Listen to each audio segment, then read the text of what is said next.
What's going on, guys? It's GBP baby. Welcome to another video. Today it is currently 8:14 p.m. on Wednesday the 18th of October, and we've had some beautiful delivery. I really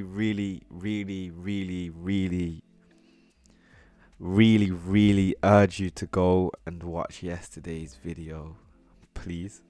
I think it was only 6 minutes long. Like, if you're here, you might as well go watch it and just come back here, because for you to appreciate today's video, you need to go and look at yesterday's. But I'm going to get straight into it. We're going to be looking at DXY, starting with DXY, of course, on the daily. And you can see we've had a nice green up close day. We haven't finished the day yet, but it looks like we're going to close up. And yeah, I'll get straight into it. So you can see we traded below Tuesday's low, just slightly here. And then after that, price reacted to it and started to trade aggressively higher, running towards the swing highs here and potentially up here. Now, before I drop down to the low time frames, I am going to quickly remind us that we have a massive weekly fair value gap residing up here. That's that. Let me just, yeah, like that. That's the low of it, and then we have the high of it up here. So we've touched it, but we haven't traded into it yet. So that's where I'm expecting price to want to draw to. That's been my motive for the whole week. So it's nice to see us start to expand outside of the range that I said that we were going to find ourselves in yesterday's video. Another thing to take note of is this fair value gap from Thursday's price action last week. You'll notice that price has respected the 50% level of it, as in the bodies of the candles have respected the 50% level of it. The wicks, they did trade to the bottom of it, but you can see that the bodies are respecting the 50%, and that's where most of the volume is, and therefore that's supportive of higher prices. So I just wanted to bring our attention to that. There you can see we closed above that 50% level, and now we've expanded outside of that range, and now we can start running towards higher prices. So let's drop down to the hourly. You can see I've got my daily dividers already up. I've marked out the Sunday opening price, and you can see how we came down into that fair value gap, consolidated heavily inside of it, and then today we traded lower one more time, grabbing that sell side liquidity just slightly. Also at the same time trading into this breaker, low, high, lower, low, break higher. So this swing high here is a breaker swing high, and you can see we touched that. Let me just make sure. The low of that is 106.013, and the high of this candle is 106.014. So that's literally what, like one pipette. Like, you can't make this up. Then from then on, we expanded aggressively higher, running up into this buy side liquidity, the relative equal highs that I drew out in yesterday's video, which is why I said to go watch it. These relative equal highs have been taken, and we've just traded into that Sunday opening, and that's why you can see we've had a reaction there, pulled back into this range, and now we're kind of just consolidating again. What am I expecting for the rest of the week? I'd like to see some more aggressive buy side delivery and a potential run into that into the weekly fair value gap. The reason for that is because Monday, Tuesday, Wednesday has stayed within a range, so to speak. So from here down to here, like we're still within this range. So I'm expecting more expansion on the Thursday and Friday that can help us reach up towards this swing high resting up here. But first, we have these relative equal highs here and here. I've also got a video out that just came out today as well on how to understand what relative equal highs are, so go check that out if you don't know what I'm talking about.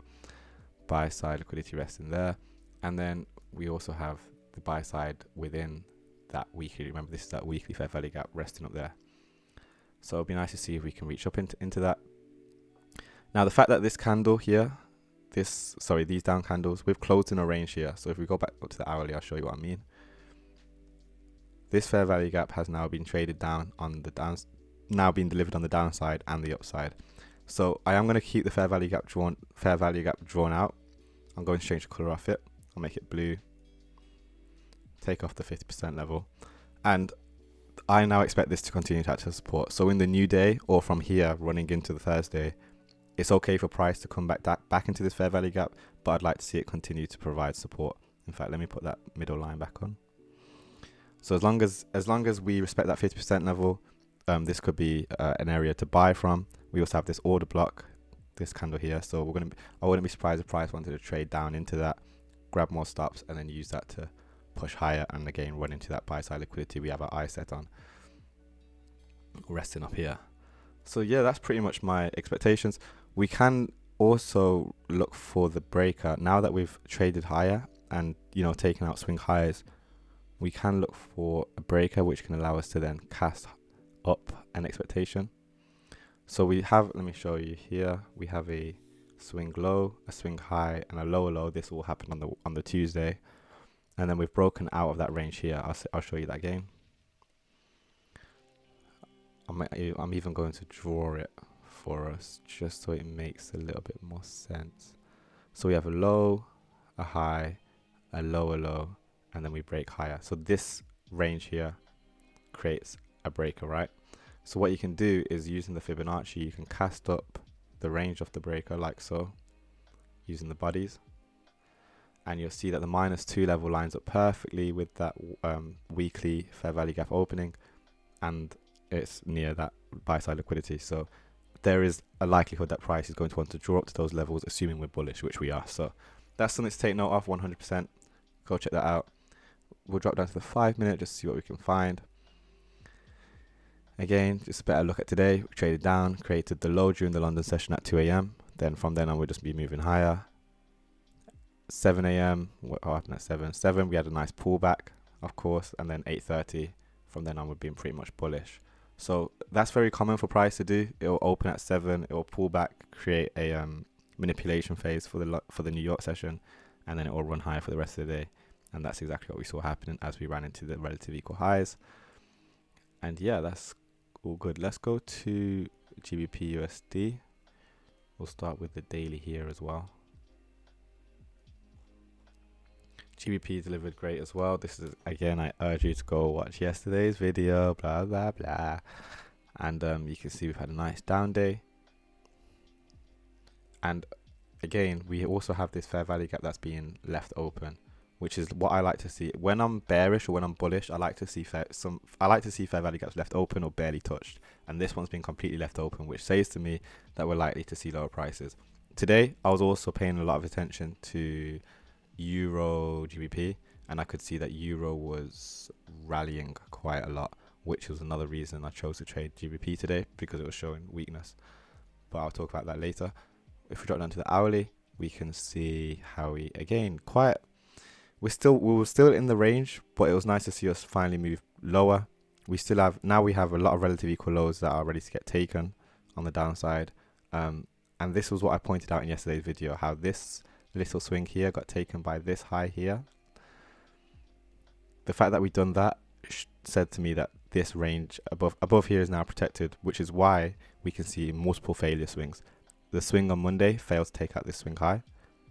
The swing on Tuesday failed to take out Monday's high, and then the swing on Wednesday has failed to take out Tuesday's high. So seeing multiple failures to take out swing highs like this only points to lower prices, and that's what we're expecting with higher dollar. We have these beautiful relative equal lows resting below here. I was thinking price may want to draw to it today, but the only reason I'm not surprised it didn't get there was because the expansion lower actually happened during the main expansion, as in the biggest candle of the day, which was 10 o'clock, that's London close. The fact that we done that expansion during London close said to me that it's unlikely we'll go for that sell side liquidity now, but I can imagine that's going to be the target in the new day, as in tomorrow. So that's something to think about. And then obviously we have we have another swing low on the daily, all the way back from the 15th of March. Wow, that we're going to be likely going to want to trade into, with a fair value gap there as well. So I'm going to drop down to the 4 hour and I'm going to mark out the fair value gap, because as we take out this low, price will likely want to fill in an inefficiency, and that's what we have on the 4 hour. So I'm just going to drag that out. And if you looked on the daily as well, you would have seen there would have been a much bigger fair value gap there as well. So, you know, there's inefficiency down there, which is again adding to our confluence, which is important, and reasoning as to why we want to see price draw down to these levels, like so. So let's drop that down to 15 minutes just so we can have a better look. You can see we're just stopping at that. This red line is Sunday's opening. You can see how price treats it. We came to it once, bounced, came to it again, bounced, came to it again, bounced. Eventually I'm anticipating us to trade aggressively through it. That's what I want to see happen. But yeah, we're just consolidating around. But what I'm waiting for now, tomorrow, I wouldn't be surprised if we had some small retracement up during Asian range or during the 12 to 2 o'clock time. And then I'd like to see aggressive selling happening as we run into the south side. Let me have a look at the news releases tomorrow. I do believe we have some high impact. Yeah, tomorrow we have jobless claims and the Fed Chair Powell speech as well. So there is quite a lot of news tomorrow, which is why, again, I spoke about this yesterday. We've been held in consolidation for Monday, Tuesday, and Wednesday now, so we can anticipate Thursday and Friday to be very, very volatile, which means they're good days to trade. But also we need to make sure we know where we're trading, because it could easily run one way on the Thursday and then run another on the Friday. But obviously we'll see after tomorrow's video. But overall, my draw on liquidity, I want to see more downside, and I want to see if we can reach down into this inefficiency that I marked out on the 4 hour, which is also there on the daily as well. Cool, let's go to GBP to finish off, and then I will quickly look at EURGBP as well, just to show you what I was talking about. But we'll go on the daily. You can see GBP as well trading into this fair value gap, resting here. Now, GBP pretty much filled the fair value gap. You can see we closed above the 50% level. But you can see we've aggressively traded lower as well, and we're likely going to close lower, which is nice to see. And that's what I mean as in Euro's showing a lot more strength in general right now.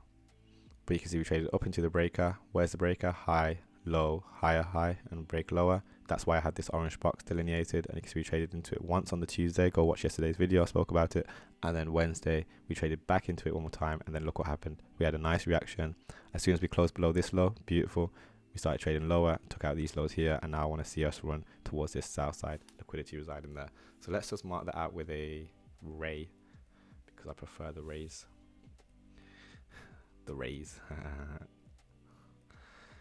And yeah, if you look closely as well, you see how this wick trades up. This is a breaker here. Let me draw down to the 1 hour.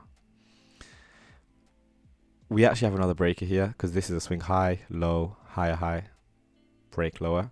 As soon as this candle closed here, we could have bought anywhere within this range from this high to this low. And you can see how this wick trades right up into a fair value gap, offering entry, and then we sell down into this south side, and now we're consolidating.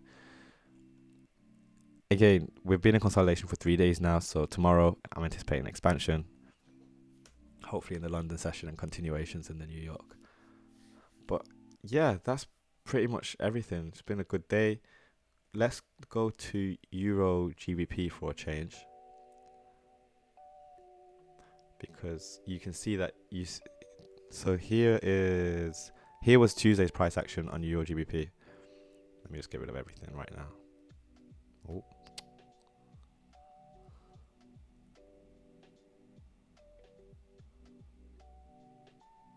Sorry guys. Right, so Tuesday's price action on EURGBP was very bullish. You can see that we traded it higher.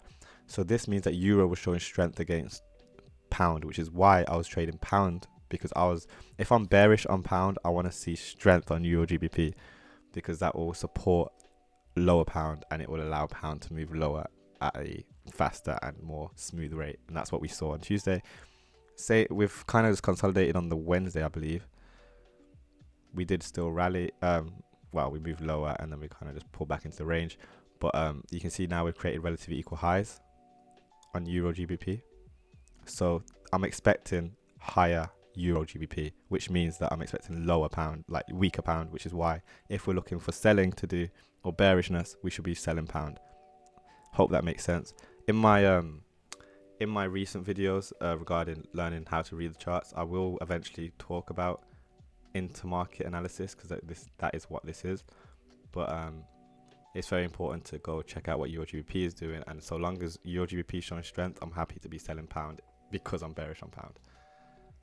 But yeah, so that's gonna bring me to the end of the video. Thanks for watching. Don't forget to like, comment, and subscribe, and I'll catch you in the next one. Peace.